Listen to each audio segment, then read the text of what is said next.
Et va-t-on trouver un accord dans cette guerre au Moyen-Orient? Le chef de l'armée du Pakistan est en route vers Téhéran. C'est lui, le maréchal Asim Mounir, qui est le médiateur de ces négociations.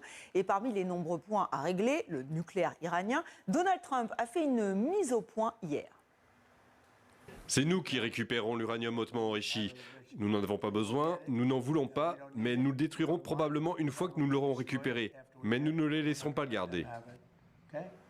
À voir donc si les Iraniens accepteront. Les gardiens de la révolution mettent la pression. Vous le savez, ils ont créé une autorité visant à contrôler le trafic maritime du détroit d'Ormuz. Bonsoir Slimane Zeguidou. Bonsoir. Alors on avait le logo, le compte X, et maintenant ils dévoilent une carte. Oui, une carte dans laquelle, donc la carte c'est de l'autorité du détroit d'Ormuz. C'est une entité ad hoc qui vient d'être créée, on voit sur la carte. Eh bien, elle prétend être une sorte de tour de contrôle maritime qui va légiférer sur le passage de chaque bateau dans un sens ou dans un autre. Alors, cette zone qu'on voit en rouge recouvre une superficie de 22 000 km², c'est-à-dire le double de la superficie du Qatar voisin.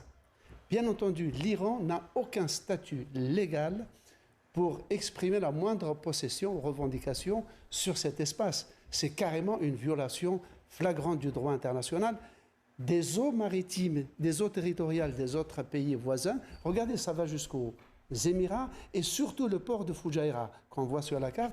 Celui-là, ce port est un débouché d'un oléoduc qui permet aux Émirats d'exporter du pétrole depuis la mer d'Oman. Eh bien, l'Iran, cette zone de l'Iran commence à cet endroit-là donc pour étouffer et étrangler les Émirats. Alors comment réagissent les pays arabes voisins, et notamment les Émirats arabes unis, mais aussi les États-Unis? Alors, les Émirats arabes unis, Oman réagissent avec sang-froid parce qu'ils connaissent très bien leur Iran depuis des siècles.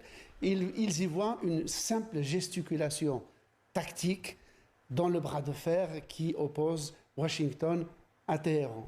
Néanmoins, ils estiment que l'Iran n'a évidemment aucune prétention à avoir là-dessus, même si elle n'a pas signé la Convention des Nations Unies sur le droit de la mer, ce qu'elle devrait faire. Les Américains, eux, tout simplement, ils ont dit qu'il faut ignorer tout ce que peut raconter l'Iran de ce côté-là. Et ils poursuivent leur blocus des ports iraniens, à peu près dans le même espace que revendique en rouge l'Iran. Néanmoins, aujourd'hui, donc, les deux marines se regardent en chien de faïence. C'est ce qu'on appelait une guerre en dentelle, quelques escarmouches. Mais tout le monde maintient le statu quo pour laisser toutes leurs chances aux négociations qui ont lieu via le Pakistan pour trouver un accord final. Merci Slimane pour ce décryptage.